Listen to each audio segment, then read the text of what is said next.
A young billionaire found homeless twin girls crying and pointing to an abandoned house.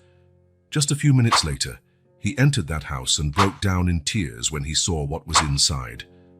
The sun was setting on the horizon, painting the sky with orange hues that contrasted against the dark clouds rolling in. Jack Thompson adjusted his sunglasses as his latest model Mercedes glided along the winding country road. The silence inside the car was broken only by the soft purr of the engine and the occasional GPS alert, indicating he was 40 minutes away from his next meeting. At 32, Jack had built an empire. His tech company was about to launch an innovation that promised to revolutionize the market, and that meeting with rural investors was just another step toward his vision for the future. However, destiny had other plans for that autumn afternoon. The first raindrop hit the windshield at the exact moment his eyes caught an unusual movement by the side of the road. Initially, he thought it was just the wind rustling the shrubs, but something made him slow down. That's when he saw them, two small figures, practically identical, standing on the dusty roadside. Jack's heart raced. Two children, no older than 4, were alone in that deserted place. Their dresses, which must have once been white, were stained and dirty. Their blonde hair tangled, framed pale faces marked by tears. He pressed the brake, carefully steering the car onto the shoulder. The rain started to fall more heavily, yet the girls stood as still as statues, their deep blue eyes locked on him with a mix of fear and pleading that struck him like a punch in the stomach. "Oh my God," he muttered, switching off the car. Years of dealing with the toughest executives hadn't prepared him for that moment. What were two children doing alone out there? Where were their parents? Taking a deep breath, Jack opened the car door. The rain was now falling steadily, and the air smelled strongly of wet earth. The girls took a small step back when he got out, but did not run. Instead, they started pointing frantically at something behind him. "It's okay," he said softly, holding his hands up in what he hoped was a reassuring gesture. "I won't hurt you. Where are your parents?" The twins, since they clearly were twins, did not reply. They kept pointing, their little fingers directed at something beyond him. Jack turned slowly in that direction, and that was when he saw it. An old house, partially hidden by tall trees and dense undergrowth. Even from a distance, he could tell it had been abandoned for years. "Is someone there?" he asked, turning back to the girls. "Do you live in that place?" One of them stepped forward. Her lips trembled, though not with cold. "Her help," she whispered so quietly that, with the rain, he almost didn't hear. "Please." The other girl held her sister's hand, and Jack noticed the small fingers were scraped, with fresh scratches. His instincts told him something was very wrong, and his rational mind tried to analyze the possibilities. Should he call the police? An ambulance? But what if someone was indeed injured in that house and needed immediate help?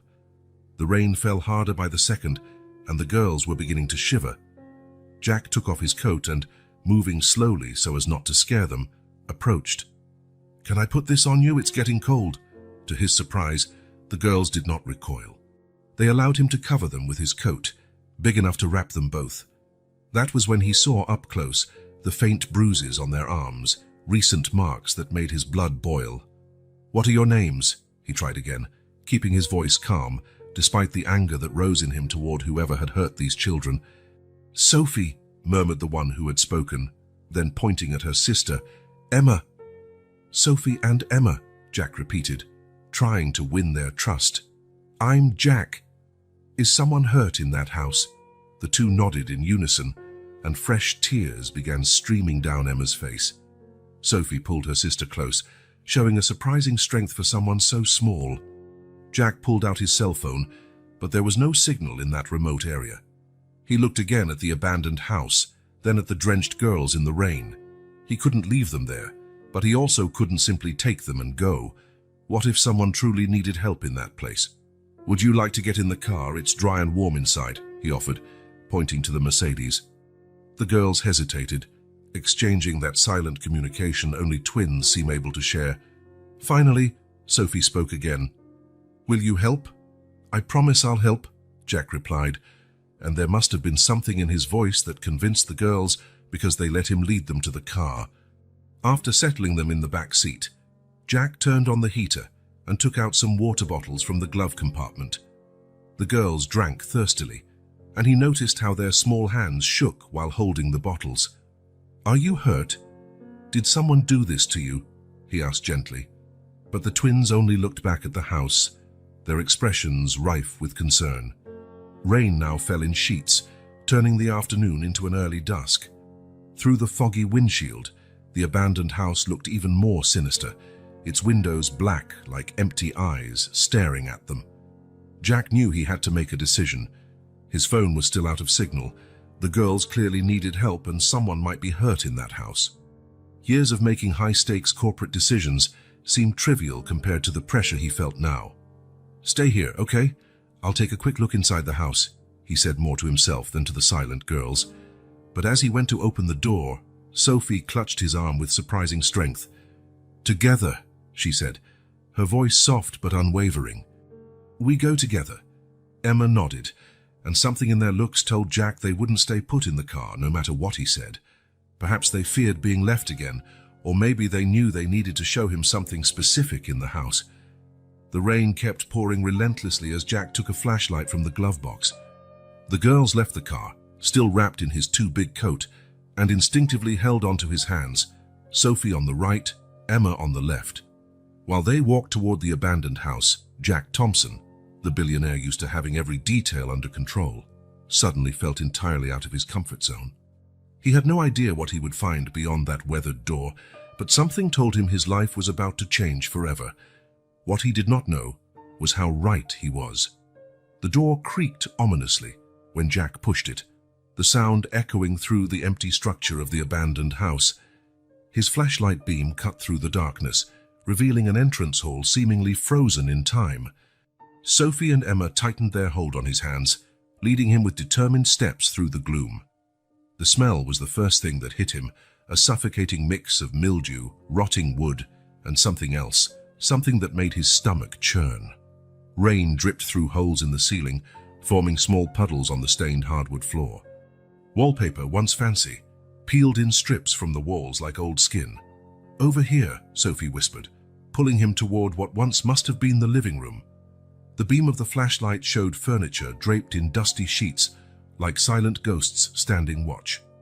An old couch lay overturned, its foam filling exposed like an open wound.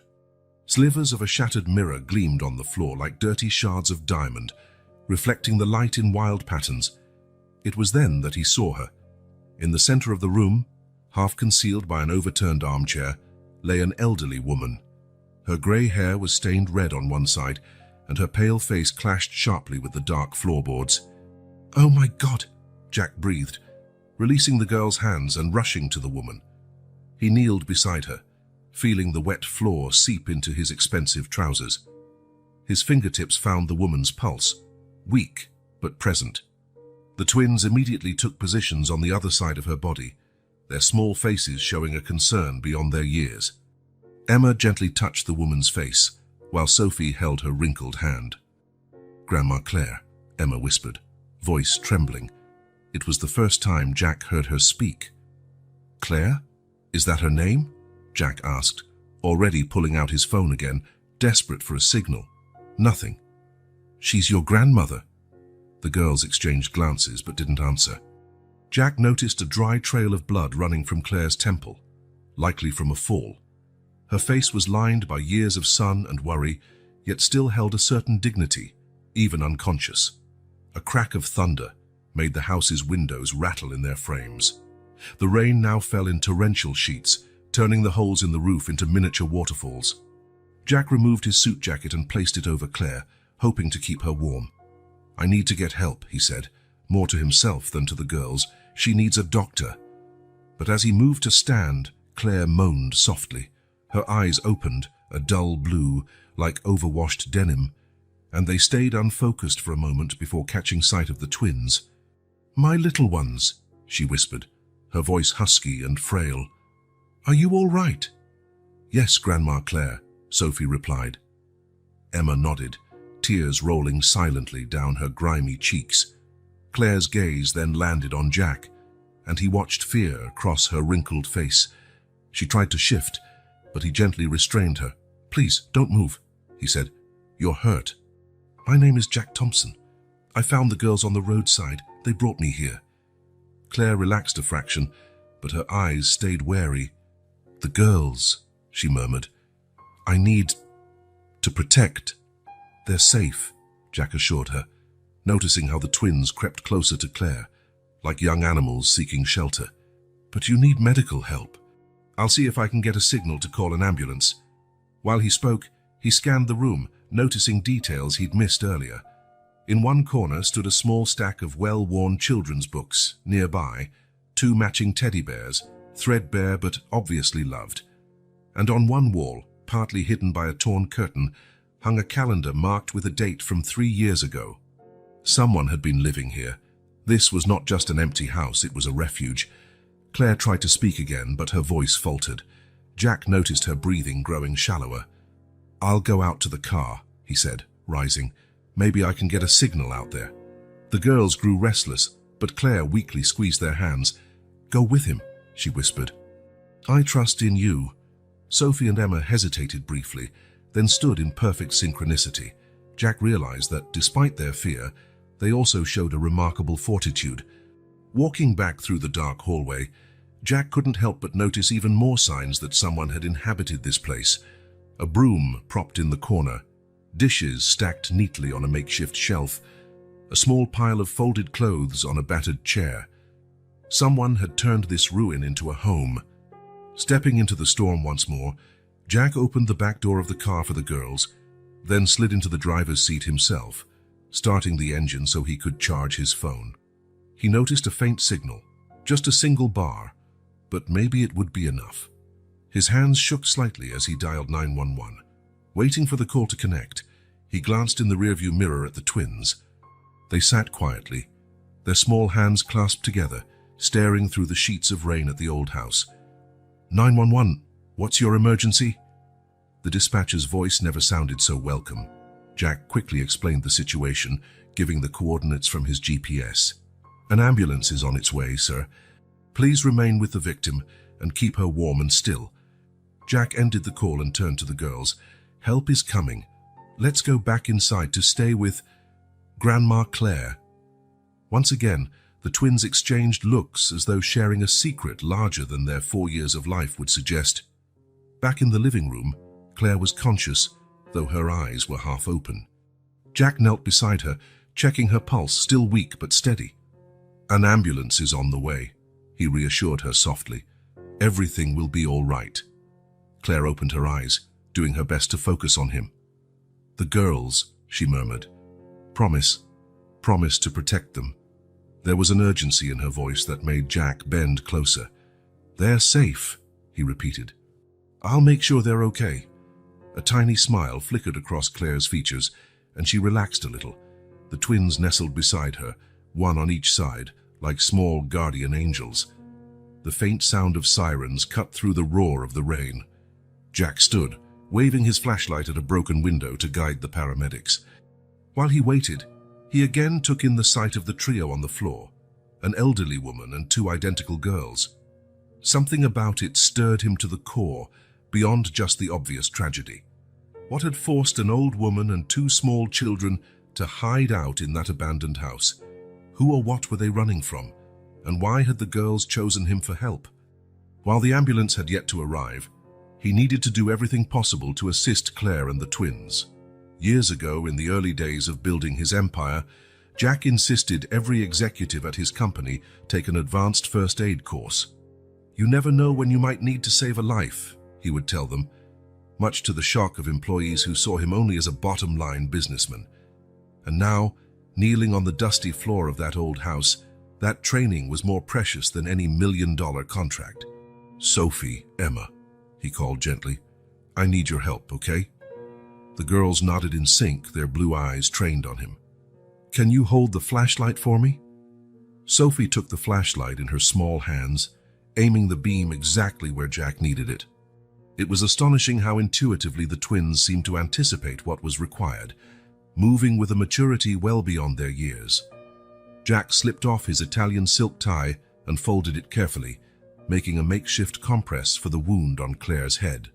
With gentle yet firm movements, he began to clean the dried blood with his handkerchief, dampened by one of the water bottles he'd taken from the car. "This might sting a little, Miss Claire," he warned, noting how her eyes opened and closed, fighting to remain conscious. "I need to clean this so you don't get an infection." Claire let out a faint groan but didn't move. Emma instantly grasped the older woman's hand, offering silent comfort. Jack couldn't help noticing the contrast between their tiny, clean hands and Claire's weathered, calloused fingers. "Can you tell me if anything else hurts?" he asked, as he carefully checked her vital signs, just as he'd learned in class. "Did you move after you fell?" "No, didn't move," Claire managed, voice barely audible. "The girls wouldn't let me." Jack cast an admiring look at the twins. They had done exactly the right thing. Keeping a possibly head-injured person still was crucial. "You two did great," he praised them, watching a tiny spark of pride cross their faces. The rain continued pouring outside, and through the broken windows Jack saw lightning illuminate the darkening sky. The air was heavy with humidity and tension, but he kept his voice calm, his actions precise. Using techniques he'd never expected to employ beyond the training room, Jack checked Claire's pupils with the flashlight beam. They reacted normally, which was a good sign. Her breathing was regular, if somewhat shallow, and though her pulse was weak, it held steady. "I'm going to the car to grab more water," he said, standing up. But before he could take a step, two little hands grasped his arms. "Don't go," Sophie pleaded, her voice small yet firm. "Just to the car," Jack reassured her, surprised at the strength of the bond he already felt with these children. "I promise I'll be right back." The girls exchanged a look, one of those silent twin conversations. Finally, Emma let go of his arm and accepted the car key he offered. "I'll go," she said, voice nearly a whisper. "Sophie stays—" Jack hesitated, but something in Emma's determined gaze made him nod. From the doorway, he watched her dash through the rain, swiftly avoiding the growing puddles. Within seconds, she was back, drenched but carrying 2 bottles of water and a small first aid kit he always kept in the glove box. "Thank you, Emma," he said, taking the items and quickly using his sleeve to dry her face. She allowed the gesture with a trust that floored him. From the kit, Jack took antiseptic and a few bandages. As he cleaned and dressed Claire's wound more thoroughly, he started to speak softly, partly to keep the older woman conscious, partly to calm the twins. "You know, when I was young, I wanted to be a doctor," he said while working with practiced efficiency. "I ended up going down a different path, but I never lost my interest in taking care of people. That's why I insist everyone at my company learns first aid." Claire's eyes opened, focusing on him with more clarity than before. "You seem good at it," she murmured. "Years of practice," he replied with a slight smile. "Though usually I only need these skills if a high-powered executive faints during a major presentation." A soft, unexpected sound filled the air. The twins were giggling. It was a pure, crystalline sound that seemed to brighten even the darkest corners of that abandoned house. Jack felt his heart clench, realizing it was likely the first time he'd heard them laugh. The moment was cut short by the sound of sirens, now very close. Red and blue lights began dancing on the walls through the broken windows. "Help is here," Jack announced, noting how the girls instantly tensed up. "It's all right. They're paramedics, and they're going to help Ms. Claire." But there was something in the twins' expressions that worried him, a deep-seated fear that went beyond the natural anxiety children feel around strangers. Claire seemed distressed as well, her fingers weakly pressing Sophie's hand. "Jack," Claire called, her voice stronger than before. "The girls. I'll take care of them," he promised, without hesitation. "I won't let anything happen to you either. Trust me." The sound of heavy boots and professional voices filled the hallway. Jack stood to guide the paramedics, but his gaze lingered on the 3, an elderly lady and 2 little girls who defended her as fiercely as she had clearly defended them. In that moment, Jack Thompson, the billionaire renowned for his ruthless business manner, made himself a silent vow. Whatever the mystery was behind that situation, he would do everything in his power to protect this unlikely family. Little did he know that promise would change his life forever. The hospital corridor seemed endless. its white walls reflecting the soft hum of fluorescent lighting overhead. Jack paced back and forth, his Italian leather shoes making a rhythmic sound against the vinyl floor. Sophie and Emma sat in oversized chairs, their legs dangling without reaching the floor, wearing the hospital clothes they'd been given after their baths and initial exams. 3 hours had passed since they'd arrived at the emergency room. Claire was in the examination room, and the doctors had said her condition was delicate.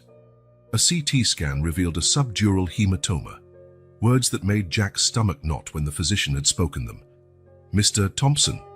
Jack turned around to see a middle-aged woman with red-framed glasses and a badge identifying her as Dr. Marina Santos, the hospital's social worker. "The girls are physically fine," she began, looking through her notes. "Some scrapes and mild signs of malnutrition, but nothing severe, however." She hesitated, glancing meaningfully at the twins, who observed everything with alert eyes. Jack caught the hint. Kneeling in front of the girls, he spoke gently. "Sophie, Emma, could you stay right here for a minute? I promise I'll be just over there, where you can still see me, okay?" The twins shared one of their characteristic silent looks, then nodded. Jack noticed they had not let go of each other's hands since arriving at the hospital. A few steps away, Dr. Santos lowered her voice. "Mr. Thompson, we have a problem.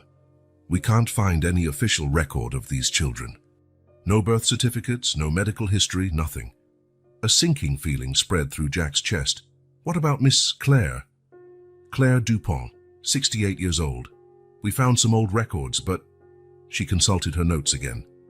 "She practically dropped off the grid about 4 years ago." Before Jack could wrap his mind around it, a nurse appeared in the corridor. "The patient is asking for Mr. Thompson." Jack cast a worried glance at the twins, but Dr. Santos nodded. "I'll stay with them." In the exam room, Claire seemed even smaller and more fragile against the white hospital sheets. Tubes and monitors surrounded her, emitting a low hum of electronic beeps.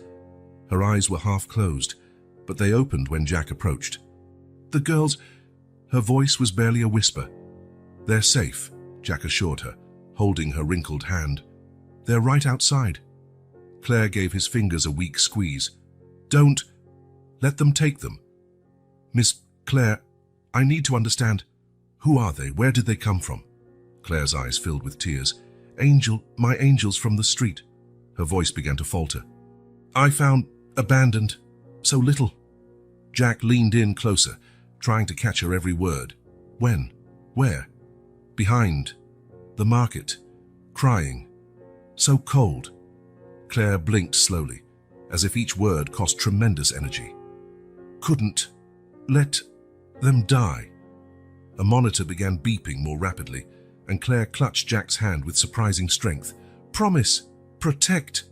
"I promise," Jack said firmly. "But I need to know more. Why were you hiding?" "Danger," Claire muttered, her eyes beginning to close. "They mustn't find..." A nurse hurried in, checking the monitors. "I'm sorry, sir, but I need you to leave. She must rest." In the corridor, Jack found Sophie and Emma exactly as he'd left them, but now holding cups of hot chocolate someone had kindly provided. Dr. Santos sat between them, attempting unsuccessfully to start a conversation. "Mr. Thompson," she said, getting to her feet, "we need to discuss the next steps. With no documentation or identified legal guardian, the girls will need to be placed..." "No." Jack's voice came out more forcefully than he intended. "They're staying with me." The social worker adjusted her glasses. "Mr. Thompson, I understand your concern, but there are procedures..." "I'm Jack Thompson of Thompson Technologies," he interrupted, hating to rely on his name and status, but knowing he had to. "I have resources, influence, and plenty of attorneys who will ensure these children's safety while we figure out exactly what's going on." As if to reinforce his point, Sophie and Emma stood and walked toward him, one on each side. Something in the way they moved, the absolute trust with which they approached, made Dr. Santos pause.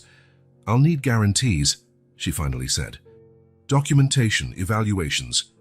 You'll have them all on your desk first thing tomorrow," Jack promised. "But for tonight, they stay with me." As the social worker left, Jack felt two small hands slide into his own. Looking down, he met two pairs of blue eyes that gazed up at him with trust and expectation. "Shall we go home?" Sophie asked quietly. Home. The word echoed in Jack's mind, bearing meanings and promises he'd never considered before. His penthouse, once so cold and impersonal, would need some urgent changes. "Yes," he replied. "Let's go home." But as he led the girls down the hospital hallway, Claire's words replayed in his head. Who was searching for them? What danger still loomed? And most important, what had happened that made two small children vanish from the world? Jack squeezed the little hands holding his, feeling the weight of the promise he'd made. Whatever mystery lay behind this, he was determined to protect these children, even if it meant confronting his own demons in the process. The hospital room was silent, except for the steady beep of the monitors. Jack had managed to bring the twins back for a visit, after convincing the medical staff of how crucial this moment was. Sophie and Emma sat carefully on the edge of Claire's bed, their small hands clasped around hers. Claire, more lucid now after 2 days of treatment, glanced at Jack, who stood near the door. "I think you deserve to know the truth," she said, her voice hoarse yet steady. "About how I found my angels." Jack pulled up a chair by the bed, sensing he was about to hear the story that had intrigued him so. The twins snuggled closer to Claire, as if they already knew the tale but still needed to hear it. "I was a teacher," Claire began, a fleeting smile crossing her face. "For 40 years, I taught children to read and write, to dream and believe. I had a comfortable life, a husband I loved, a home of my own. But life has its own plans." She paused, eyes drifting to the hospital window. "Pierre, my husband, got sick. Cancer. We spent everything on his treatment, sold the house, used up all our savings. But in the end," her voice wavered slightly, "in the end, I was alone. Broke, homeless, left with nothing but memories." Sophie gently squeezed Claire's hand, a gesture of comfort that brought tears to Jack's eyes. "Living on the streets is not easy," Claire continued. "It's not just about hunger or cold. It's about invisibility. People walk by as if you don't exist. After a while, you start to believe it." She adjusted the blanket on her lap, a small smile forming. "I soon learned where it was safe to sleep, who might offer food, which times were best to look for recyclables. It wasn't a life I chose, but I clung to my dignity. And then," her voice grew softer, "on a particularly cold night in January, I heard crying. Behind a closed supermarket, I found these two precious little ones." She smiled at the twins. "So tiny, wrapped in a thin blanket, with nothing but a crumpled envelope beside them." Jack leaned forward, utterly absorbed. "What did the envelope say?" "It was a desperate plea," Claire replied. "Someone begging me to care for them, saying they were in danger. Only their names were there, Sophie and Emma." The girls shifted restlessly on the bed, as they always did when they felt the center of attention. "Many would call it crazy," Claire went on, "a homeless woman taking responsibility for 2 babies. But that night, looking into their faces, I realized I had no choice. My years as a teacher taught me to recognize when a child needs protection." "How did you manage?" Jack asked, admiration seeping into his voice. Claire smiled again. "With love and a bit of luck. I found that abandoned house a few weeks later. It wasn't much, but it offered shelter. I collected more recyclables, and some people helped when they saw the babies. I never accepted more than we needed, and I never stuck around long enough to answer questions." Her hands brushed the twins' hair softly. "I turned one of the rooms into our home. I told them stories in both French and English, like I used to do for my students. I taught them to read and write as soon as they could speak. I tried to give them all the love and education I could, even under such dire circumstances." "Why didn't you ask for help?" Jack pressed gently. "There are institutions." "The note," Claire cut in, her eyes growing alert. "It warned of danger. I didn't know from what or who, but the despair in those words felt real. In institutions, there'd be records, questions, investigations, and if the people they were hiding from ever found them." Jack saw the twins inch even closer, as if they still sought safety with her.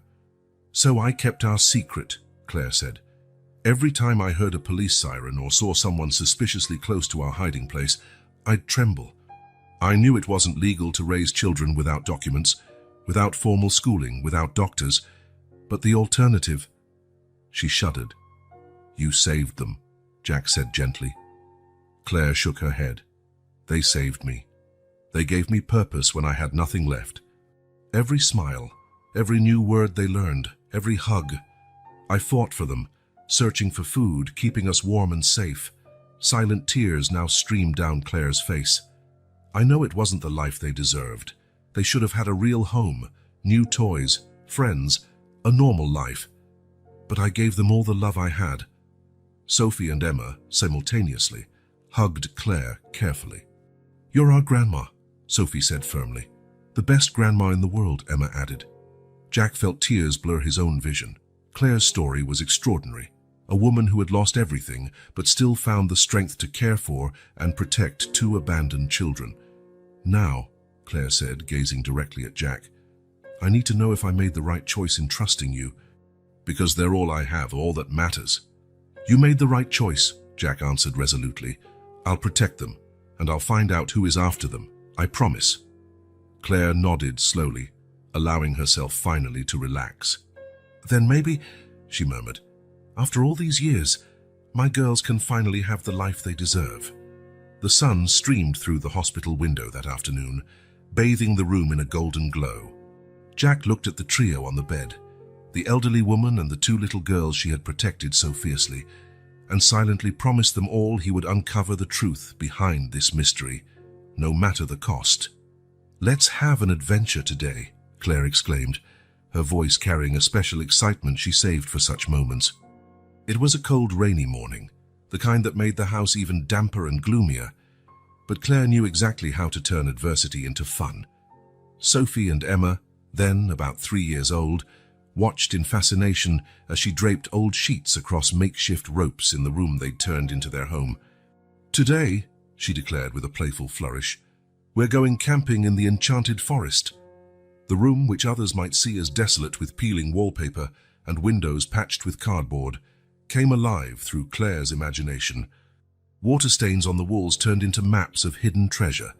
Shadows cast by the sheets became magical trees, and the worn-out floor became a secret path through uncharted lands.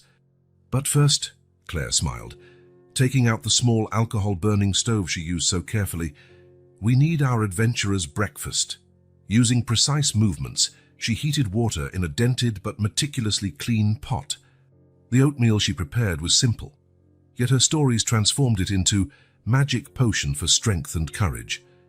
The twins sat on improvised stools, wooden crates covered with scraps of cloth. Their bright blue eyes followed every move of the grandmother figure, who turned cooking into a magical performance. Did you know, Claire said as she stirred the oatmeal, that in the enchanted forest each animal has a special talent? She mimicked various voices for each imaginary character. The wise squirrel guarding all the forest's secrets, the singing bird delivering important messages, the speedy rabbit guiding lost travelers. The girls giggled and joined in the story, adding their own characters and adventures. This was Claire's method of teaching them, through stories combining fantasy with valuable lessons. Numbers were taught by counting magic coins, bottle caps she collected. Letters were learned by drawing in the dust of the windows. After breakfast came school. Claire had improvised a chalkboard by painting a board with special paint donated by a kind painter. The chalk pieces were guarded like treasures. Each bit was used until it was gone. Today we're learning about the stars, she announced, drawing constellations on the homemade board. Her voice took on the instructive tone from her teaching days, yet she never lost the magical element that so captivated her little students. Afternoons were devoted to hands-on activities. Claire taught the girls to sew with blunt needles and scraps of fabric. Each stitch is a wish, she'd say, and when we finish sewing, all the wishes come together to create magic. She invented educational games with discarded materials, dominoes from pieces of wood, puzzles made from pictures cut out of old magazines, building blocks using small boxes filled with sand for weight. Every toy was a lesson in resourcefulness and creativity. On colder days, Claire had special tricks to keep them warm. She'd heat stones on the tiny stove and wrap them in cloth, turning them into little pockets of warmth she tucked under the blankets. "They're magic stones," she'd explain, "heated by dragons in the mountains. Nighttime was the most special hour, story time." Claire would light a small oil lamp, carefully saving what little fuel she had, and use her hands to cast shadows on the wall, bringing her stories to life. Some were traditional tales she recalled from her teaching years, others she invented on the spot, always with a message of hope and courage. "Once upon a time, there were two magical princesses," she often began, making the girls smile as they recognized themselves, who lived in an enchanted castle. It looked old and abandoned to passers-by, but inside it was full of love and magic. On stormy days, when thunder shook the old house, Claire turned fear into adventure. "That's just the giants bowling in the clouds," she'd say, hugging the girls. Then she'd organize a pajama party under the draped sheets, telling stories until they fell asleep. Food was always a challenge. Claire developed a careful network: bakers who saved day-old bread, a vendor who set aside bruised but edible fruit, the grocery store owner who sometimes forgot a few cans near the trash. She never asked outright, preserving both her dignity and the secret of the twins. Resourcefulness turned every meal into a special experience. Stale bread became magical toast when warmed with a dash of cinnamon. Vegetable soup turned into power potion, each ingredient having a special ability. Even water had a story. "It comes from an enchanted spring in the mountains," she'd say, after boiling it carefully. The girls learned early on the importance of being silent and discreet. Claire made it a game. "We're secret spies," she'd whisper, teaching them to move noiselessly, to observe without being seen. It was her way of keeping them safe while preserving their innocence. On special days, when she managed to gather a few extra coins, Claire brought little surprises: a new colored pencil, a ribbon for their hair, a small chocolate bar to share. These simple gifts were celebrated like treasures, each with its own magical backstory. The abandoned house, with all its flaws and limitations, was their sanctuary. Claire maintained a strict vigilance, always alert to strange voices or suspicious movements, any hint of danger. But within those battered walls, she managed to create a world of magic and love, where two little girls could grow up safely, even if hidden. "We're a special family," Claire would say, hugging the twins before bedtime. "Others may not understand our magic, but it's here in the love we share." In doing so, day by day, Claire turned a situation of extreme hardship into a living fairy tale, proving that love and imagination can spark light in the unlikeliest places. Her tireless dedication and boundless creativity made the old house not just a hiding spot, but a genuine home where two little girls could grow, surrounded by love, learning, and magic. Ricardo Mendez's office was on the 10th floor of a modest commercial building downtown. Jack watched the private investigator leaf through the documents he'd brought, his notes on the case, photos of the twins, Claire's hospital statement, everything meticulously organized in a folder. "Cases involving children are always the toughest," said Ricardo, adjusting his thin-rimmed glasses as he examined the photographs. "Especially when there are no official records to start with." Jack shifted in the worn leather chair. It had been a week since he found the girls, and each day without answers heightened his anxiety. "I have unlimited resources for this investigation," he stated. "I just need the truth about them." Ricardo lifted his eyes from the documents, his world-weary face reflecting concern. "Mr. Thompson, sometimes all the money in the world can't solve a mystery, but we'll do our best. Tell me everything again, every detail you remember." For an hour, Jack recounted the entire story, from discovering the twins on the roadside, to the abandoned house, to Claire's disjointed words about danger and protection. Ricardo jotted down occasional notes in a dog-eared notebook, frowning more as Jack talked. "The note," Ricardo murmured. "Claire mentioned a note left with the babies. We have to find it." "I've already searched the abandoned house," Jack responded. "Found nothing but a few basic belongings, old clothes, improvised toys, kitchenware. A woman who dedicated 4 years to protecting these girls wouldn't throw away the only clue about their origins." Ricardo stood, walking to the window. "We'll start with that. We need to find the note. In the days that followed, the investigation branched off in many directions, all of which led to dead ends. Ricardo tapped into his network, contacts in hospitals, public registries, shelters. Jack received daily updates, each more disappointing than the last. No record of twins born in the region that matched their description, Ricardo reported during one meeting. I've checked every hospital within a 125-mile radius. Nothing. What about Claire? Jack asked. Any progress on her past? Ricardo opened another folder. Claire Dupont, 68. She was a teacher for 40 years at Saint Marie Academy. Well respected, beloved by her students. Lost everything caring for her ailing husband. After that, he made a vague gesture. She disappeared from the system. Until now. They returned to the abandoned house multiple times, meticulously searching for any clues. Every room was inspected, every loose floorboard checked, every conceivable hiding place investigated. But the note Claire mentioned seemed to have vanished. It's as if these girls appeared out of thin air, Ricardo said, frustration lacing his voice. No birth records, no missing child reports that match, no leads on their parents. Jack ran a hand over his face, exhausted.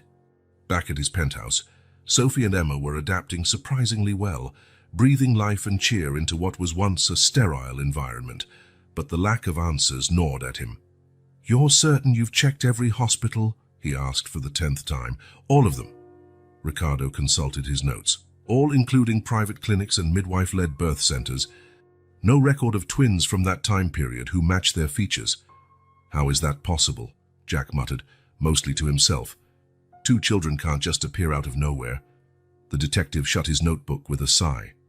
Sometimes the most baffling mysteries leave no trace. Whoever left these girls did a thorough job erasing every bit of evidence. Driving home that night, Jack couldn't stop thinking about the unanswered questions.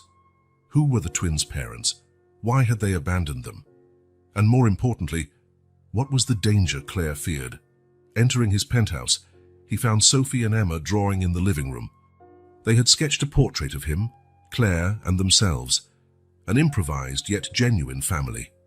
"Uncle Jack!" they cried in unison, running to hug him as they did every evening. Later, after tucking them into bed, Jack received a text from Ricardo.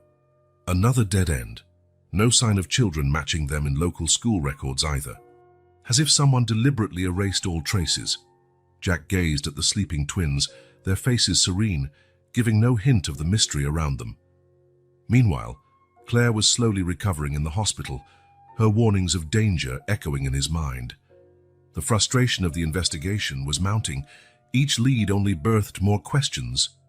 It felt like chasing shadows.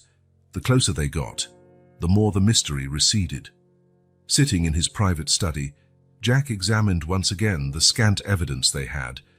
Photos of the girls, inconclusive reports, notes leading nowhere. The truth of Sophie and Emma seemed to be shielded by an impenetrable veil of secrets. Yet as he studied a recent picture of the twins smiling, Jack realized that perhaps some truths were more important than others.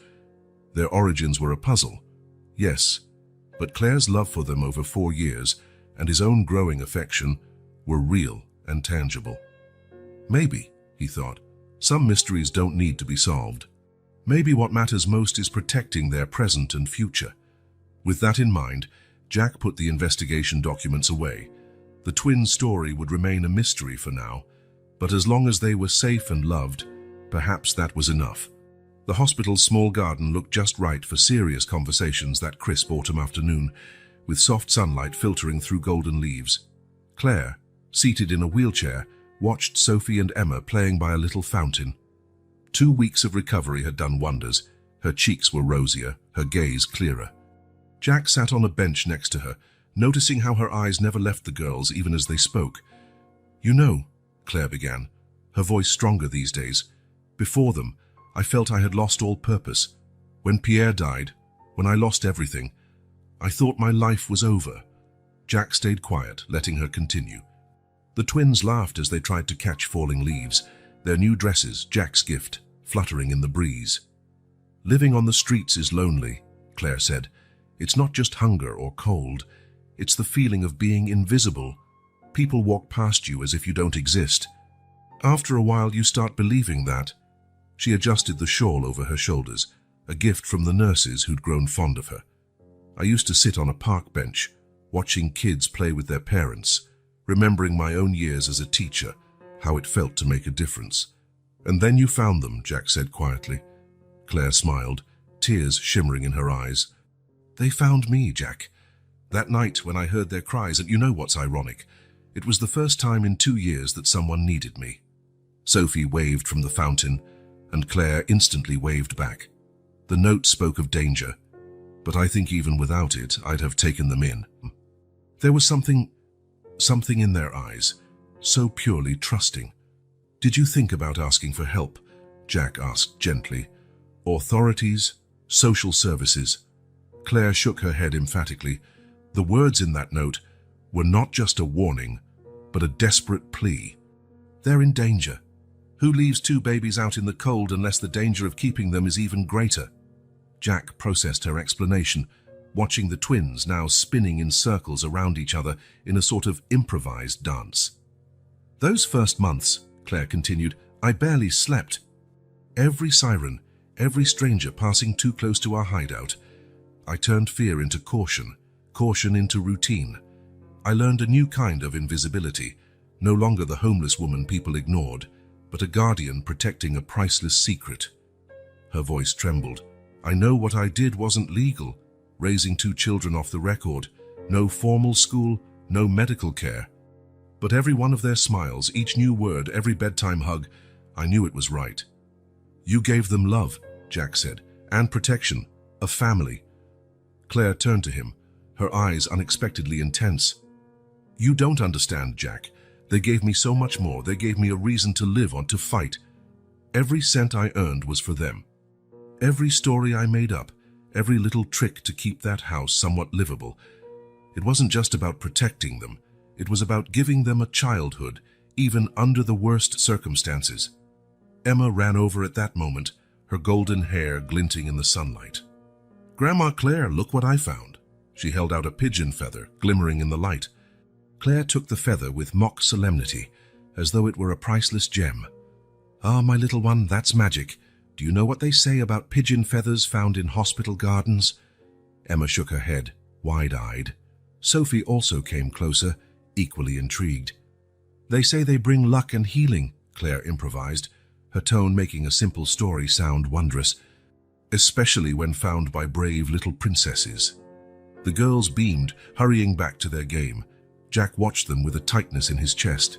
See, Claire said softly, that's how we survived, turning every small thing into magic, every hardship into an adventure. I couldn't give them new toys or clothes, but I could give them imagination, stories, love. She paused, her gaze distant. Sometimes, on the worst nights, when the cold was too fierce or food was too scarce, I wondered if I was being selfish. If I should have turned them in to the authorities, given them a shot at a normal life. But, Jack prompted. But then I'd remember the note, the desperation in those words, and I'd look at them, sleeping curled up, trusting me completely. How could I betray that trust? Jack placed a hand over hers, feeling the calluses formed by years of struggle. You're an extraordinary person, Claire laughed gently. No, Jack, I'm just someone who found purpose when she needed it most. These girls, they saved me every bit as much as I saved them. The sun was getting low, painting the sky in pink and orange shades. The girls returned to them, automatically positioning themselves on either side of Claire's wheelchair. Jack, Claire began, her voice serious, you have to understand whatever danger threatened them may still be out there. Promise you'll protect them, no matter what. Looking at that unusual family, the elderly woman who'd sacrificed all for love, and the 2 girls who'd given her life meaning, Jack felt the weight of that promise. With my life, he replied, and he knew every word was true. It was a quiet afternoon in the hospital when she appeared, a young woman, no older than 30, wearing a simple cleaning uniform. Her blonde hair was pinned in a discreet bun, and her eyes, an astonishing shade of blue, seemed burdened with the weight of the world. Claire was alone in her room. The twins were out for ice cream with Jack, their new tradition. The woman entered silently, pushing a cleaning cart. "Good afternoon," she said softly, her voice trembling slightly. "I came to clean the room." Claire, flipping through a magazine, lifted her gaze, and time seemed to freeze. For a moment, neither of them moved. The only sounds were the steady beeping of the monitors and the ticking clock on the wall. "I know you," Claire finally whispered, her voice barely audible. The woman, her name tag read Emily Martin, clutched the rag in her hands. "No, ma'am. You must be mixing me up with someone else." But Claire kept staring, memories of years spent on silent alert flooding her mind. The woman she sometimes saw watching from a distance, the figure disappearing into the shadows whenever she noticed she was being observed. "You've always been around," Claire continued, voice growing stronger. "At the market, in the square, near the house. You thought I didn't notice?" Emily shut the door quietly, her hands shaking, tears forming in her eyes so much like Sophie's and Emma's that denying the connection was impossible. "How are they?" Emily asked, voice thick with emotion. "You already know how they are," Claire replied, without accusation in her tone, only deep understanding. "You've been watching all these years." Emily suppressed a sob, collapsing into the chair next to the bed. "I couldn't stay away, but I also couldn't get close." "Because of the danger in the note?" Claire asked gently. Emily nodded, wiping her tears with the back of her hand. "I work as a cleaner at the hospital. When I heard you were here, I had to see how you were, to say thank you. Thank me for doing what I couldn't," Emily said, voice breaking. "Giving them love, protection, a home, even if it wasn't perfect." Claire extended her wrinkled hand, and Emily took it as if it were a lifeline. "Why don't you tell me the whole story now?" she suggested softly. Emily opened her mouth to reply, but then cheerful voices approached the room. Jack and the twins were coming back. Panicked, Emily stood up abruptly. I'm not ready," she mumbled, heading for the door. "Emily," Claire called firmly, "they deserve to know, and you deserve to meet them." The door opened, and Sophie and Emma came bounding in, their faces bright with smiles and smeared with chocolate ice cream. They came to a halt upon seeing the stranger, and for a moment it felt as though time froze again. Emily stared at her daughters with an intensity that made Claire's heart ache. The twins, in turn, displayed that uncanny intuition of theirs. Something in their expressions changed, as if they recognized something familiar in the unknown woman. Jack, standing at the door, sensed the tension. "I'm sorry, we didn't realize you had visitors. I was just leaving," Emily blurted, voice trembling. "I only came to clean." She brushed past Jack and the girls, but not before Sophie asked in her small, clear voice, "Why are you crying?" Emily froze, her body shaking. She turned slowly, meeting two sets of blue eyes identical to hers. Emily," Claire said again, gently but firmly. "Stay." Jack, realizing something big was happening, closed the door quietly. The twins, in their childlike wisdom, edged closer to Emily, though cautiously. "Your eyes look like ours," Emma said, cocking her head. Emily sank to her knees, now at their level, hands trembling at her sides as if she wanted to touch them but didn't dare. "Yes," she whispered, "they are like yours." "Do you know us?" Sophie asked, taking one more step forward. Emily glanced at Claire, who gave her an encouraging nod, then at Jack, who watched with cautious protectiveness. "Yes," she finally said, tears spilling freely now. "I've known you forever." "How?" Emma asked. Emily took a deep breath, tears dripping from her chin. Because I am your mother." Silence fell like a curtain. The twins looked at Claire, who offered a gentle smile, then at Jack, who looked as stunned as they were, and finally back at Emily. "Why didn't you ever come see us?" Sophie asked, voice filled with curiosity rather than accusation. "Because," Emily swallowed hard, "because I wanted to keep you safe, and the only way I knew how was leaving you with someone who could protect you better than I could." "Grandma Claire," Emma said, understanding dawning on her face. "Yes," Emily replied, sobbing. "Your Grandma Claire is the bravest, kindest person I've ever known." Claire wiped tears of her own as she watched them. But you never stopped caring for them, did you? You were always around, making sure they were okay. Emily nodded. I just couldn't stay completely away. I had to know if they were safe, happy, even if I couldn't be part of their lives. Sophie and Emma exchanged that twin look. Then, to everyone's surprise, both stepped forward and hugged Emily. Emily let out a mix of sob and laugh, holding her daughters after 4 long years. Forgive me, she murmured. Forgive me for not being strong enough to stay. You were strong enough to keep them safe, Claire said softly. And maybe now, we can all be strong together. Jack, who had quietly observed until then, spoke up. Emily, I think we have a lot to talk about. Emily nodded, still cradling the twins. Yes, she said. You need to know the whole truth. About the danger. About why I had to let them go into everything. Jack Thompson's office, normally reserved for business deals and corporate decisions, had become the setting for a far more personal, critical conversation. The large windows offered a sweeping view of the city, glowing in the afternoon sun, while inside, tension and emotion weighed heavy in the air. Emily Martin sat in one of the leather armchairs, hands clasped in her lap. Claire, freshly discharged from the hospital, occupied another chair, looking stronger each day. Jack stood leaning against his desk, while the twins sat on the floor in a corner, seemingly absorbed in drawing but with ears attuned to every word. I think it's time, Jack said gently. We finally understand what happened. Emily took a shaky breath, her eyes, so like the girls', flicking nervously between the others. Where should I begin? From the start, Claire suggested kindly. Why did you have to leave them that night? Emily closed her eyes, as if mustering courage. I worked as an administrative assistant. It was my first job at a major firm, a real chance after years of struggle. She paused, her hands trembling. The father of the girls held a position of power.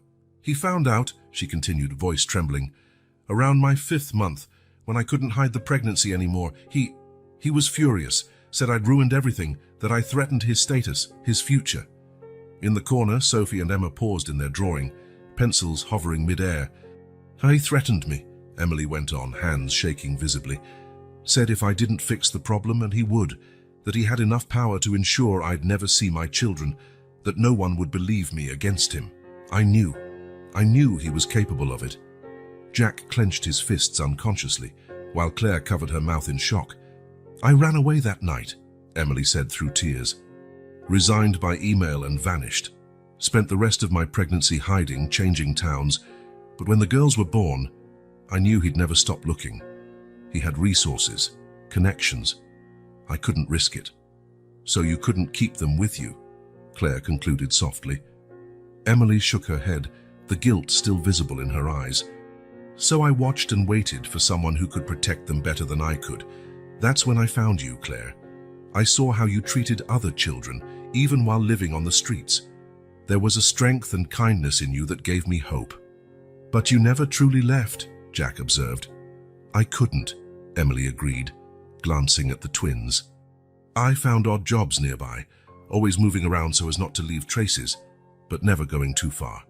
Sometimes I spent hours just watching from a distance, seeing how Claire turned that old house into a loving home. Sophie rose suddenly, walking toward Emily with determined steps. Emma followed, as always. Did you cry when you saw us? Sophie asked. Emily looked surprised by the question. Yes, my love, every time. I knew, Sophie said simply. Sometimes I felt someone crying, even when I couldn't see anyone. Emma took Emily's hand, looking at it intently. Were you really scared? Emily pulled Emma into a tight hug, extending her other arm to Sophie. Yes, sweetheart. But the fear of losing you was bigger than being afraid of him. What do you want now? Jack asked, his voice laced with resolve. Emily, what are you looking for? Emily turned her gaze to the twins, then to Claire, finally resting on Jack. I want to be part of their lives if you'll let me. Not to replace the love Claire gave them, or interfere in what you're building, Jack. I just want the chance to love them openly. Even with the risk, Claire asked quietly. I can't keep living in the shadows, Emily replied. These last few weeks, seeing how safe they are with all of you, Maybe together we can protect them better than I ever could alone." Claire smiled through tears. "There's no such thing as too much love for a child. They can have two mothers and an uncle, can't they?" The twins beamed, that identical smile lighting their faces. "And a grandma," Emma added. "But we need to be careful," Jack interjected protectively. "Set up security measures. Be prepared." "We can all live together," Sophie piped up, brimming with excitement. The adults exchanged glances, considering the child's suggestion from a new angle. "My penthouse is highly secure," Jack began. "Claire's already moving in." "Emily, I need some distance," Emily said softly. "For safety, but I can be around, visit." "Can we have two homes?" Emma asked. "One with Uncle Jack and Grandma Claire, and another to visit Mommy Emily?" Once more, the girls' suggestions turned out to be surprisingly logical. It was a way for Emily to maintain independence and safety while forging a relationship with her daughters. "I can arrange a secure apartment," Jack offered, "with all the protection you need." Emily nodded, tears of gratitude welling up again. "You'd do that after everything." "We're a family now," Claire said firmly. "Maybe not in the conventional sense, but family's about more than conventions." The twins, still in Emily's arms, smiled as if the sun had appeared in the office. Jack watched them, feeling a growing determination. Whoever Emily's ex-boss was, whatever power he held, he'd have to get through all of them now. "So it's decided," Jack said. "We'll make it work, with every precaution we can." "A family with secret superpowers," Sophie squealed, making everyone laugh. "Well," Jack grinned, despite the gravity of the situation, "that calls for a celebration. How about dinner, all of us?" The twins jumped with excitement. Emily laughed through tears, and Claire nodded approvingly. It was a new beginning for them all, not free from fear or danger, but bolstered by love and determination to stand together no matter what. And as the sun set over the city, bathing the skyline in shades of pink and gold, that improbable family began to plan their future. A future grounded in love, courage, and a readiness to face any challenge hand in hand. Jack's penthouse had undergone a remarkable transformation in recent weeks. Rooms once stark and minimalist now revealed clear signs of the twins' presence, colorful drawings on the refrigerator, toys neatly stored in chic baskets, and tiny shoes lined up near the door. It was Sunday afternoon and Emily had come to visit. Claire was in the kitchen making hot chocolate, while Sophie and Emma proudly showed off their newly decorated bedroom to their mother. Jack stood in the doorway, smiling at how much his life had changed in such a short time. Emily stopped abruptly in the hallway, where a wall displayed a series of family photographs in frames. Jack saw her face go pale. "Emily," he called, noticing her sudden shift. "Everything all right?" But Emily seemed transfixed by a particular photo, one of Jack with his older brother, Thomas, on a fishing trip 2 years prior. Her hand trembled as she pointed. "Do you know him?" asked Jack, a strange feeling churning in his stomach. "Thomas," Emily whispered, the name escaping her lips like a frightened sigh. "Thomas Thompson." The world froze for an instant. Jack felt as if the ground was lurching beneath him. He remembered noticing certain resemblances in the twins, the mysterious familiarity he'd felt since the first moment he saw them. "No," he breathed, his voice hoarse. "It can't be." "Jack?" Claire emerged from the kitchen carrying a tray of steaming mugs. "What's happening?" Emily couldn't tear her eyes from the photo, tears rolling down her face. "He's your brother." The mugs rattled on the tray as Claire hurriedly set it on a nearby table. Sophie and Emma, sensing the tension, appeared at the bedroom door with worried looks. "Thomas," Emily continued, voice trembling, "was the senior executive where I worked. When he learned about my pregnancy..." She paused, swallowed. "He threatened me." Jack staggered until he leaned against the wall, his legs too weak to stand. "The girls, they're my nieces." Silence fell like a heavy cloak. Claire raised her hands to her mouth, while the twins, not fully grasping the gravity of it, moved closer to Emily instinctively. "He threatened me," Emily repeated more forcefully, tears running freely now. "Said he'd ruin my career, use all his power and influence to take my babies the moment they were born. That no one would believe me against him." Jack closed his eyes. It was typical of Thomas. He'd always been the more ambitious, more ruthless brother. While Jack built his own empire from scratch, Thomas climbed the corporate ladder using any means possible. "That's why you ran," Claire said, understanding at last. "Why you were so afraid." Emily nodded, pulling Sophie and Emma closer. "He had so much power, so many connections. I knew he could do exactly what he threatened. I'd seen him destroy others who crossed him." "Uncle Jack?" Sophie asked, her voice small but steady. "Are you mad at Mommy?" The innocent question cut straight to Jack's heart. He looked at the twins, his nieces, tracing their features, noting not only the resemblance to Thomas but also their sweetness and innocence, traits Thomas had long ago lost in his quest for power. "No, sweetheart," he said gently. "I'm not mad at your mom. She was very brave to protect you." "We should confirm," Claire said pragmatically. "A DNA test." "Yes," Jack agreed instantly. "I'll arrange it immediately." In the following days, as they waited for the results, tension enveloped the penthouse. Jack spent hours in his office, poring over old photographs, now unable to unsee the family traits the twins displayed. The same eye shape as his mother, the same grin as his father. How had he not realized sooner? When the envelope arrived with the results, no one was surprised by the confirmation. A 99.9% likelihood of relatedness. The twins were indeed Thomas Thompson's daughters. "What do we do now?" Emily asked, hands trembling as she held the lab report. "If he finds out—" "He won't lay a finger on you," Jack declared, his determination a tangible force.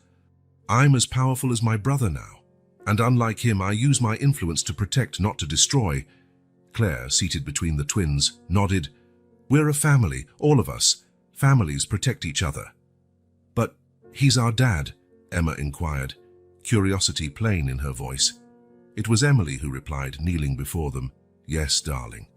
But sometimes being a father is more than sharing DNA. It's about love, protection, caring. Like Grandma Claire, who shielded you when you had nothing, and Uncle Jack, who's been a dad to you now."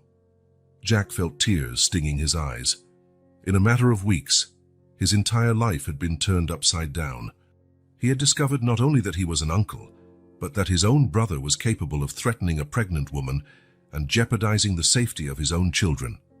"Thomas doesn't need to know," he said finally. "Not yet. Not until we're sure we can keep you safe." Emily released a shaky sigh, while the twins ran to hug Jack, uncle, protector, father figure, in every way that mattered. "I think," said Claire with a gentle smile, "our little family miracle just got even more special." A month had passed since that shattering revelation. Jack's penthouse, once a symbol of his solitary lifestyle, now hummed with a different energy.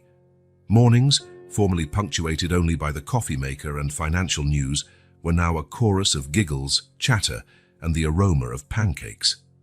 On this particular morning, Jack watched from the kitchen door as Claire taught the twins to make animal-shaped pancakes. Emily, who'd spent the night in the guest room after a movie marathon, was helping Sophie pour the batter into the pan. "Look, Uncle Jack!" Emma exclaimed, proudly showing off a pancake that resembled a puffy cloud more than a bunny. "It's a rabbit," Jack smiled, realizing how Uncle had shifted from a shocking fact to a cherished title. "That's the best rabbit pancake I've ever seen," he replied, delighting her. The apartment's transformation mirrored changes in their lives. Jack's office boasted a wall covered with the girls' drawings. The austere library now had a colorful shelf of children's books, and the once empty guest room was now an enchanted space, with pastel walls and furniture carefully chosen by everyone. Emily had resisted Jack's financial help at first, but eventually accepted that it was his right and responsibility as the twins' uncle. He arranged a secure apartment for her in the same building, just a few floors below, so she could be close yet keep her own space. "You know," Claire said later that day, watching the twins play in the living room, "it's amazing how fate works. 4 months ago, we were all strangers." Jack nodded thoughtfully. "Sometimes I wonder how I didn't see it before. Now the similarities with Thomas are obvious. But they take after you in so many ways," Emily interjected gently, joining them. "Your kindness, your empathy, that didn't come from their father." It was true. The more time Jack spent with his nieces, the more he recognized in them the best traits of his family, the determination of his grandmother, his grandfather's creativity, the loyalty Jack himself held dear. Thomas might have contributed DNA, but the girls' characters were shaped by love, not ambition. They had settled into a routine of sorts, juggling new responsibilities. Mornings usually began at Jack's place, with Claire cooking breakfast while Emily, who came up early from her apartment, helped the twins get ready for the private school they now attended, a carefully chosen institution for its discretion and security. Jack restructured his work schedule, delegating more tasks so he could be a stable figure for the twins. He went to parent-teacher meetings, monitored homework, never missed a show or event. To them, he became a constant, reliable presence, the uncle who was always there. "I remember the first time I saw them," he mused one evening, as the adults shared a glass of wine after the girls were asleep. "On that dusty road, they looked so small and scared. I never imagined they'd become the most important part of my life." Claire smiled, her lined face looking softer without the weight of secrecy. "Love works miracles, Jack. It turns strangers into family." Emily, who still wrestled with guilt over the past, discreetly wiped away a tear. "You gave me more than forgiveness. You gave me a real family." Of course, challenges remained. The girls still had questions about the father they'd never met. Fear of Thomas discovering the truth loomed, but they faced all of it together, each offering the unique strengths that bonded them as a family. Jack had hired discreet security personnel to keep an eye on Thomas from afar, ensuring he remained oblivious to the truth. Emily was slowly regaining professional confidence, taking a position at a smaller company with flexible hours. Claire, now comfortably ensconced in Jack's penthouse, was the emotional anchor, guiding everyone with her wisdom and unconditional love. The twins thrived on the love and safety that surrounded them. Sophie, always the more introspective, showed a knack for art, her paintings slowly taking over more space in both apartments. Emma developed a passion for storytelling, weaving elaborate tales mixing past hardships with new adventures. "Do you think," Sophie asked one night as the family watched the sunset from the balcony, "that one day we'll meet our dad?" Tension arose at her question. Jack knelt before his niece, choosing his words carefully. "One day, when it's safe, we'll handle it together. As a family. But we already have a whole family," Emma declared with a child's simple wisdom. "We have Uncle Jack, who's like a dad, Grandma Claire, who saved us, and Mummy Emily, who always loved us, even from far away." The little girl's words brought tears to the adults. It was true. They had built something special, something that defied traditional labels but was no less real or loving. Jack's penthouse had become the center of this unusual family. The once echoing walls now told stories of shared experiences, movie nights in the living room, homework at the kitchen table, bedtime stories in the girls' bedroom. One wall in particular showcased a family gallery. It began with old photos of Jack and Thomas as boys, included a faded picture of Claire from her teaching days, news clippings of Emily's academic achievements, and ended with dozens of recent snapshots, Sophie and Emma on their first day of school, makeshift birthday celebrations, everyday moments capturing their shared joy. "It's amazing," Jack remarked after a particularly joyous dinner, "how life can change so completely in so little time." Claire, knitting on the sofa while the girls played on the rug, smiled. "Life always surprises us, Jack. The trick is staying open to love, however it arrives." Emily, packing the twins' school things for the next day, added, "And having courage to accept those changes, even when they're scary." That night, after doing his usual security check around the penthouse, Jack paused at the door to the girls' bedroom. Sophie and Emma slept soundly, breathing in tandem as they always did. The soft glow of a nightlight cast gentle shadows, and for a moment, Jack was overwhelmed by gratitude. His world, once measured in business success and bank balances, was now measured in smiles, hugs, and small daily victories. Although the threat of Thomas still lingered, a dark cloud on the horizon, he refused to let fear define their lives. Together, they had built something precious, a family formed not just by blood, but by a series of daily choices to love, protect, and understand one another. Each day brought fresh challenges, yet also new joys, and each moment of connection strengthened their bond. So day by day, this improbable family continued their journey of healing, turning scars into badges of honor, fears into motivation to push forward, and a dark past into the foundation of a bright future built together. Jack's decision wasn't easy. After weeks of deliberation, he finally concluded it was time to confront the past. One Saturday morning, having consulted Emily and Claire, he made the call that would change everything. "Thomas, I need you to come to my penthouse today. It's important. It's about family." Jack's voice was steady, but his heart pounded. "Yes, that's right. I'll text you the address." A few hours later, the doorbell rang. Emily stayed in the twins' room with Sophie and Emma, while Claire remained in the kitchen. The girls were playing in the living room, unaware of the tension in the air. Jack took a deep breath before opening the door. Thomas Thompson, immaculate in his designer suit, entered with the confidence of someone used to commanding any space he walked into. "Jack, I hope this is really important. I cancelled a meeting." His words died on his lips as his eyes fell on the two little girls in the living room. Sophie and Emma froze mid-play, looking curiously at the stranger who shared their blue eyes. "What is this?" Thomas whispered, his usual arrogance draining away. "Who are they?" "They're your daughters," Jack said simply. "Sophie and Emma." Thomas turned ashen. He staggered, reaching out to brace himself against a wall. "No, that's not possible." "It is," came a quiet voice from the hallway. Emily emerged, standing straight, her years of fear replaced by a newly found strength. "They're your daughters, Thomas, the ones you forced me to hide." Thomas looked at Emily as though he'd seen a ghost. "Emily, you. Have a seat," Jack said, indicating the sofa. "We have a lot to talk about." Claire appeared silently, gently ushering the twins toward the bedroom with the promise of a special game.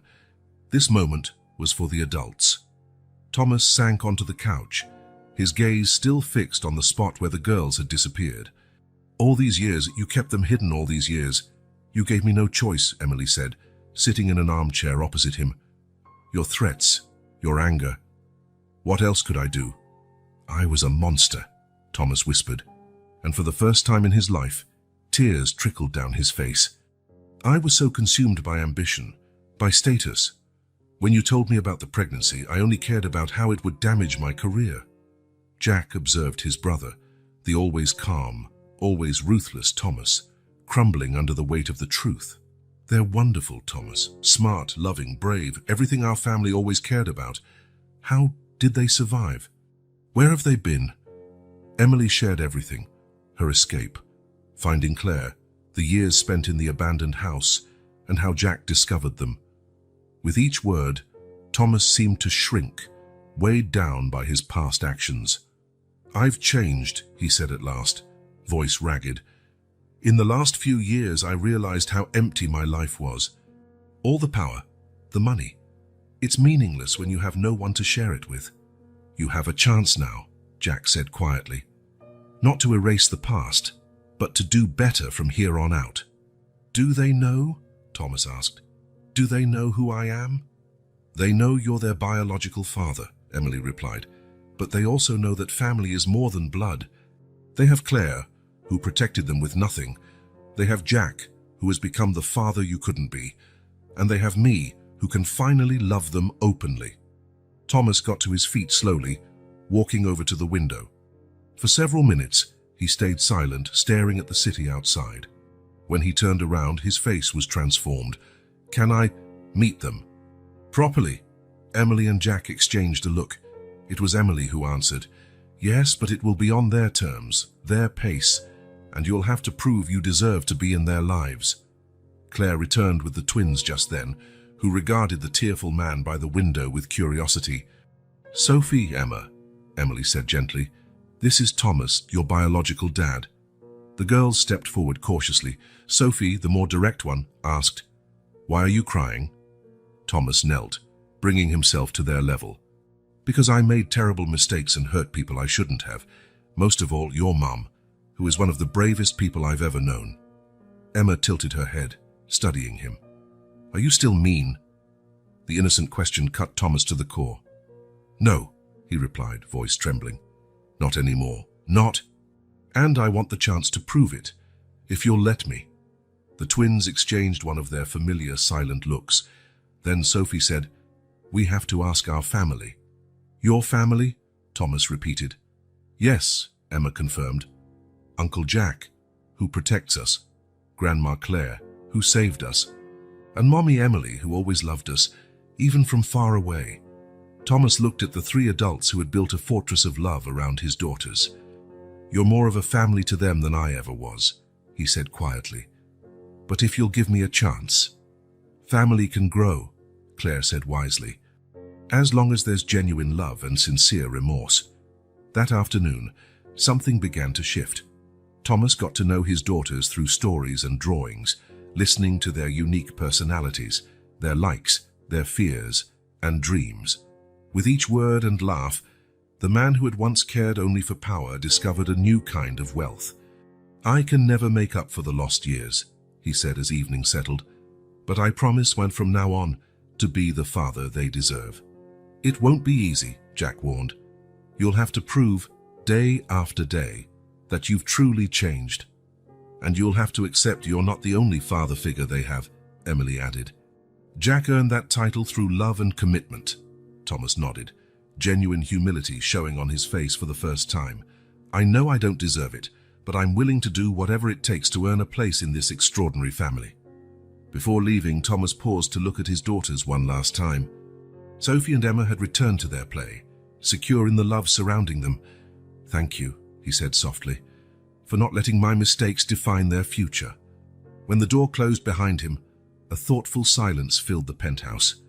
It wasn't the end of the story, but the start of a new chapter, where forgiveness opened the door to healing, and an unconventional family proved that love can soften even the hardest heart.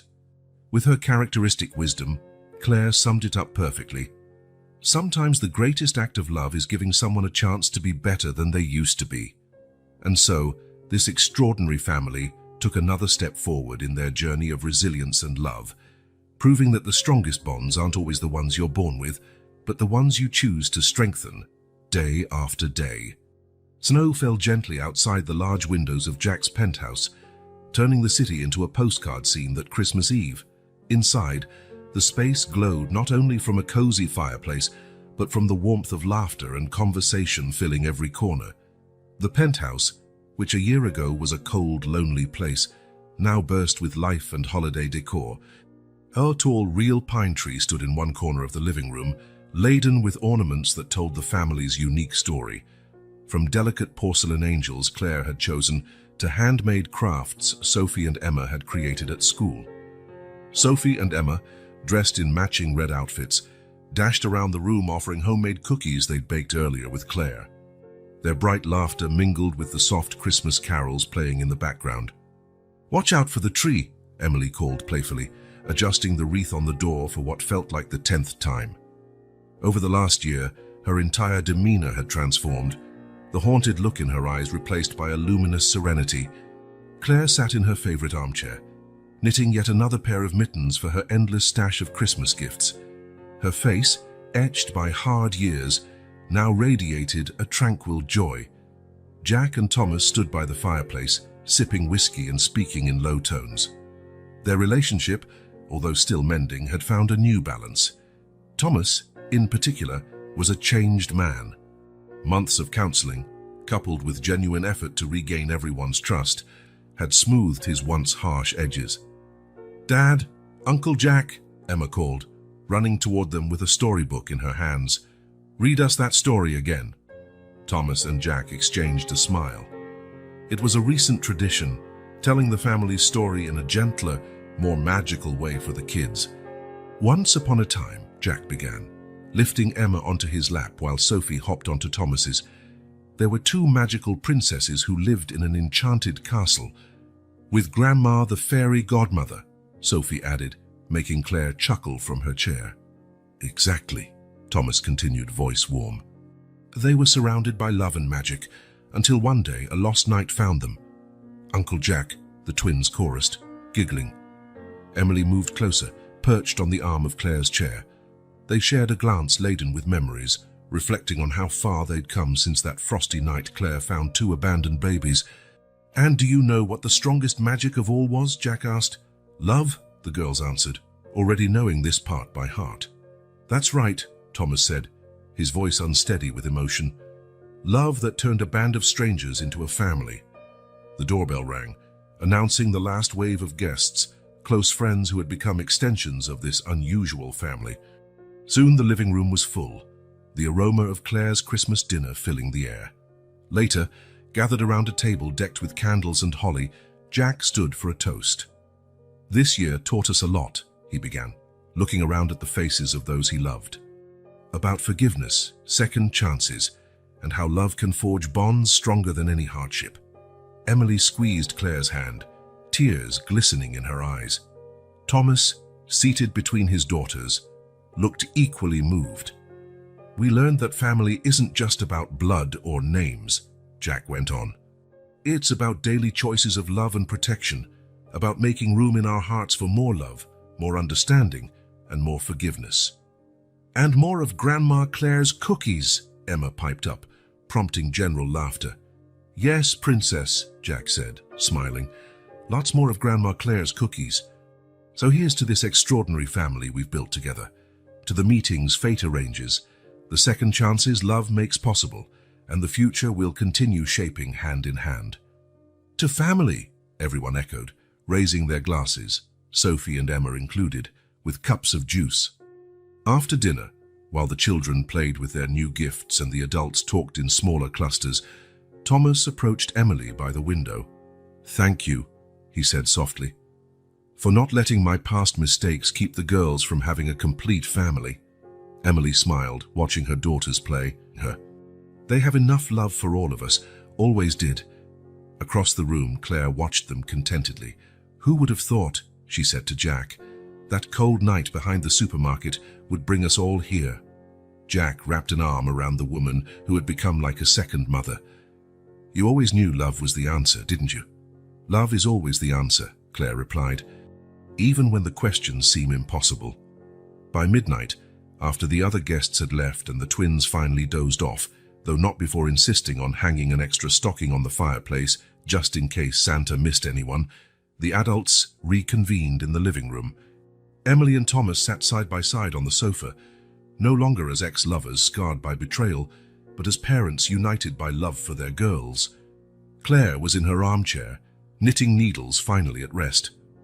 Jack leaned against the fireplace, gazing at his family with gratitude.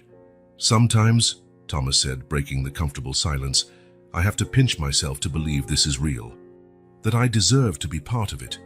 "It's not about deserving," Claire replied gently. "It's about choosing to be better every day." "And you've made a good choice," Jack added, smiling at his brother. Emily stood and walked over to the Christmas tree.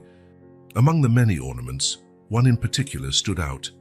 A small wooden house painted by the twins, with 6 little stick figures representing each family member. "From an abandoned house," she said softly, "to a real home." While snow continued to fall outside, blanketing the city in a pure white covering of renewal, this extraordinary family celebrated not just Christmas, but also the remarkable journey that had brought them here. Secrets uncovered, hearts mended, and love multiplied. Because in the end, it wasn't about the abandoned house or the missing years or even the mistakes of the past. It was about how love, real and unconditional, can transform strangers into family, pain into healing, and sad endings into new beginnings. And this was only the beginning of their story.